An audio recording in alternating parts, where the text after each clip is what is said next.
I like Gundam, yes I do. I like Gundam, how about you? Alright, so I did a poll recently asking, like, hey, I want to talk about like my favorite franchises in video format, and I want you to vote on the first franchise, and the first franchise that everyone voted for, to no one's surprise, I'm pretty sure, was the Gundam franchise. I've been talking about Gundam a lot lately, so apparently just I'm going to keep talking about Gundam a lot, because apparently people really kind of like it when I talk about Gundam. So here I am talking about Gundam and my introduction to the franchise, what it means to me, and just kind of my overall experiences with Gundam. So, like a lot of people of my generation, I jumped into Gundam with Gundam Wing. When it was airing on Toonami, it was the new thing, and when I saw it, it blew my fucking mind. I was like, oh man, there's like all this violence, and people are dying, and there's cool mechs, and there's like, oh, that one has like a fucking energy sight. That's so fucking cool. It's like a Great Reaper bot, and there are people dying, and there's like space politics, and war, and dying, and it's like edgy as shit. And okay, people, I was 14, goddammit, when I saw this show. I wasn't the deep intellectual Zeon that I am now. No, I was goddamn 14. I liked cool shit, and Gundam Wing was really cool shit at the time. Or at least to my 14-year-old brain, it was really cool shit that I really got into. I thought it was the coolest goddamn thing ever. Like, even like me and my friends were like, oh man, this is better than Dragon Ball Z even. Because I was 14, and I guess my standards for how good a show was with how edgy it was? I don't know. I was 14, people. I can't tell you what 14-year-old Zeon was thinking. He was an idiot. He was 14. He didn't fucking know shit. But anyhow, like I said, I thought Gundam Wing was the coolest fucking thing in the world. And I watched it religiously. A buddy of mine, like, really blew my mind when, like, from our local comic book shop, he picked up a fan sub VHS of Gundam Wing Endless Waltz. I hadn't even finished Gundam Wing yet. He fucking tossed this OVA on me. I'm like, what the fuck? And this OVA was just the coolest thing too. I'm sure it spoiled Gundam Wing for me, even though I didn't really understand it. Whatever, but it was still cool because the mechs were even cooler looking. There was like angel wings now on the Wing Zero. It was the Wing Zero custom. And I was like, oh man, I can't wait till they get those in the show. And then I found out that didn't happen because all the customs are actually just the exact same mobile suits with redesigns that are never explained in universe. So go suck a dick. But back to Gundam Wing, like, yeah, after that I finished Gundam Wing. I thought that was the coolest thing ever. And then Endless Waltz got its release. And around this time, because I was so looking forward to more Gundam. I was like, oh man, I hope this keeps going and keeps going. And then I picked up the book that changed my perspective of the franchise forever. Because like I wasn't an internet boy. I didn't go on the internet. Like the internet was still a new scary thing. Also, I was kind of poor as shit, so I didn't have a computer. So like I only had to go on what my friends were saying when they looked on the internet. But like I bought a book called Pojo's Unofficial Gundam Guide or Gundam Wing Guide, and that just opened me up to the wide world of Gundam. Because not only was it Gundam Wing, it had like little articles and informational bits on like the entire Gundam canon, from Mobile Suit Gundam all the way to Turn A, because Turn A is all that had come out by that point. I think maybe Seed was in production or some shit, because this is like 2000, so I think Seed hadn't come out yet, and Turn A had just recently wrapped up, because I think that was 99. And like this book just, I was like, oh my god, there's all this there's all this other Gundam. There are future Gundams. There are Gundams that came way before. What the fuck? And like the fact that this series dated back to 1979 blew my mind. I was just like, because I never finding out about Dragon Ball. When I found out that Dragon Ball existed, I was like, there's a whole nother show that is context and development for all of these characters that I've been watching in this other show that I love. So, like, Dragon Ball became an obsession for me. Like, to see the original Dragon Ball, I was, like, everyone was so looking forward to, like, the Majin Buu arc that was coming down the road. I wanted Dragon Ball. I wanted to see, like, when, that's kind of the same thing that happened with Gundam. I didn't care about newer Gundams. I wanted to see all this old stuff. I wanted to see where this franchise came from. And that led me to picking up this. Let's see. Good, I actually did leave it up here and not be a dumbass and chuck it off in a corner somewhere. I'm sure it's supposed to make that sound. I haven't picked up a VHS tape in a long time, so I'm sure they all made that sound. I'm sure they all sound like broken, rattly garbage. But yeah, I picked up this, like the Mobile Suit Gundam, the movie, 2, Soldiers of Sorrow, or Soldiers in Sorrow. I forgot what the fuck it's called.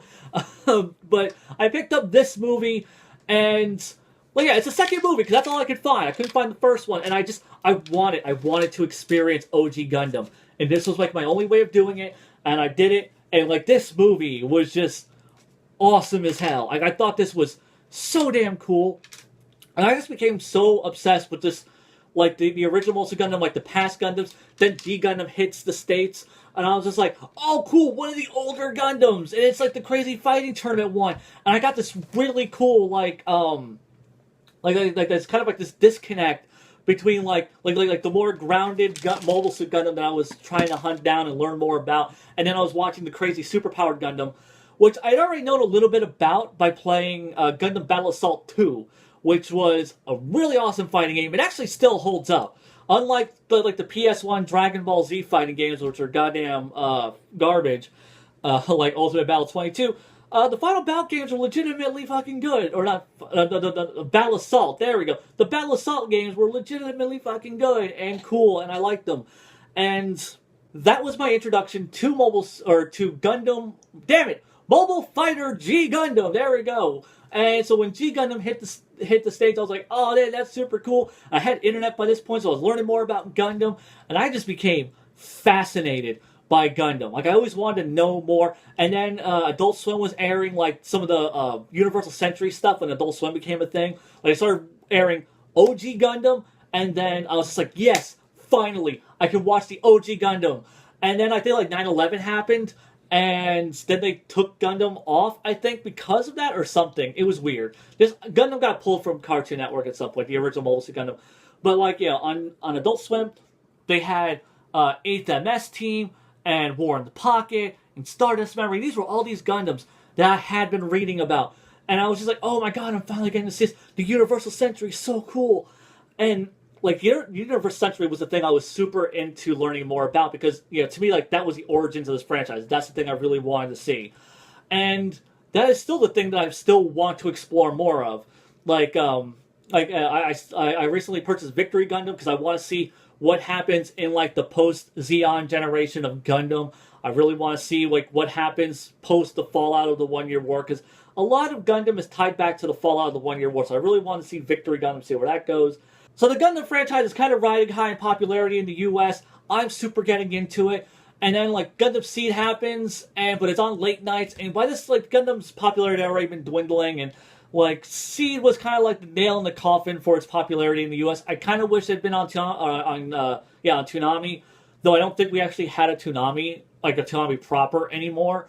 So you know, whatever. I guess we just didn't. You know, we just weren't deserving of Gundam. Like, you know, us Philistines in the U.S. We just couldn't accept newer Gundam. We all wanted more Gundam Wing.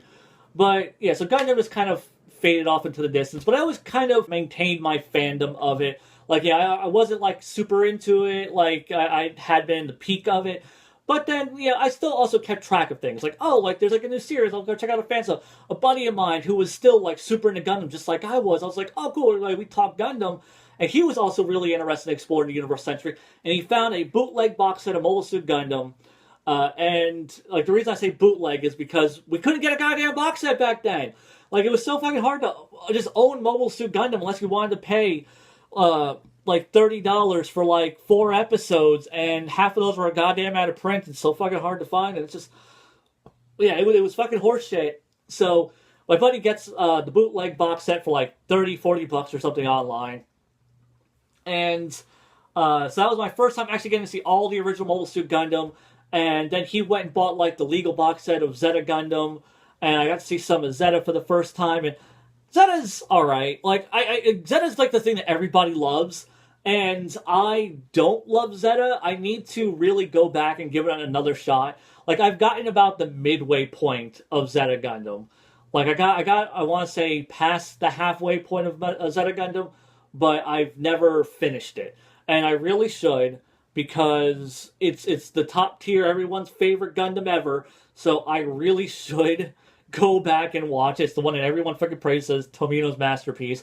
I wasn't feeling it. I wasn't seeing like this masterpiece, but maybe I just need to like go in with fresh eyes, a different perspective, and give it another shot. I mean, I'm going to at some point because I still am very fascinated and interested in the Universal Century and exploring more of it.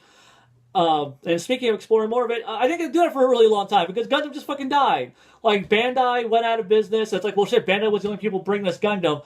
But then, like a shining light in the distance, Right Stuff goes, "Hey, we had a partnership with Sunrise, and now we're distributing all the Gundam in the States." And we're like, woo! And they've been doing such a great fucking job of this. They have been my goddamn Gundam saviors. And I have just been loving everything that they're doing. They're doing really great DVD releases and Blu-ray releases. If it's on Blu-ray in Japan, we're getting it on Blu-ray. If it's only on DVD, they give us a DVD. But then when a Blu-ray comes out, they're going to give us a Blu-ray. It is great shit. I love how they're going about it. A lot of people keep bitching like, just give us Gundam Wing and G Gundam. Just give us Gundam Wing and G Gundam and 8MS Team. And it's just like, guys, give them time. Like, everyone keeps saying, like, this needs to be, why are they fucking wasting their time with all these other Gundams that no one gives a shit about? It's like, because there are people who give a shit about them. There are people who have been, following this franchise and want to see and own legal versions of these shows. And now they're finally getting this opportunity. And I love the way they've been doing it, because they've been basically just going through the core Universal Century, Tomino's Universal Century, Gundam, Zeta Gundam, Double Zeta, Victory, F91, Stars Counterattack. Like, they did all of that. And now they're doing the OVAs. But while they were doing that in between releases of Universal Century, they were also just giving us Gundams that we had never had before. Like, here's Turn Gundam. Here's Build Fighters. Here's, goddamn, what's another one? Reconquista NG. I threw over there in my last video I just recorded. Yeah. So there were... so they're giving us all these Gundams that we had never had before, and I was appreciating the shit out of it, because that's what I wanted. I wanted to finally be able to own all these shows that I really, really liked, thought were really, really cool, and finally getting to explore this franchise that I already had this deep love for.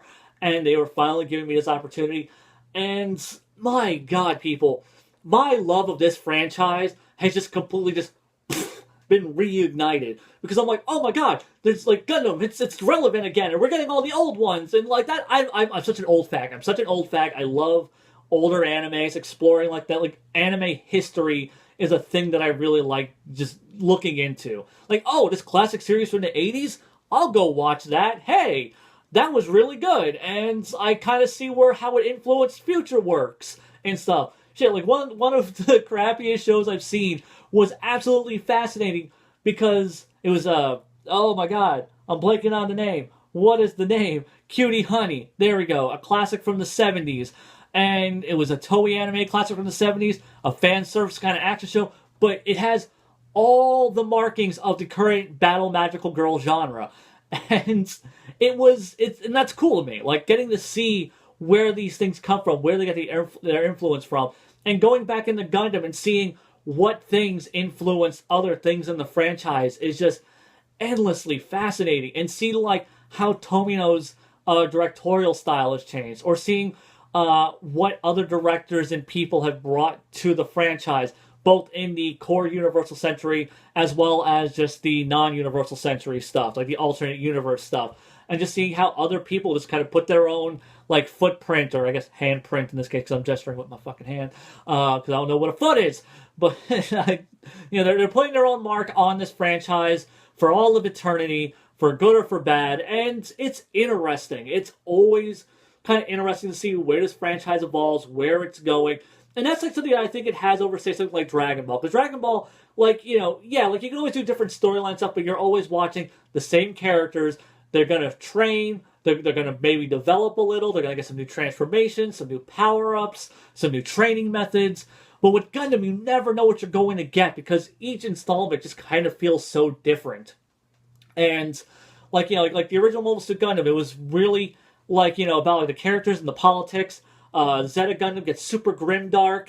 Then you get into like Double Zeta, which is more lighthearted and fun. And, like, Gundam can be whatever the fuck it wants. It could be a complete schlock, retarded, super robot show where mechs shoot Hadokens and call out crazy Sentai attacks. It can be like a really in-depth political war drama. It could be an introspective character piece. It could be really emotional. It can be really funny.